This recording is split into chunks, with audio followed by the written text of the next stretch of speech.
Вось, даражэнькія, як я абяцаў, гэта паўночны востраў.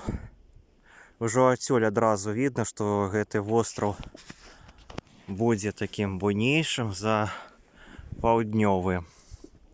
Тут дрэваў болей, ён шырэйшы, даўжэйшы. Нават калі так прыгледжвацца, то можна нават у камеру бачыць, што там ёсць такі узгорачак. Ён невысокі, можа метр 2 ці 3, але ўсё ж такі там востраў даволі плоскі, а гэты не, гэта трохі такі аб'емісты. Ён такі больш буйны.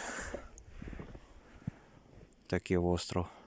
Ён знаходзіцца, не на самай поўначы возера. Возера такое ўсё ж такі выцягнутае даволі сильна на поўнач, але паўночны ўскрайчык гэтага вострава знаходзіцца, можа, 10 метры 3-4 ад берага возера. Это значыць, калі тут будзе ўжо вада, калі ўсё растане, то яго можна перайсці пешкі. Толькі я не ведаю, наколькі там цвёрдае дно, пясок там, ці можа нейкая буза, дрыгва там будзе. Але я думаю, там все ж таки пешкі яго перайсці будзе можна.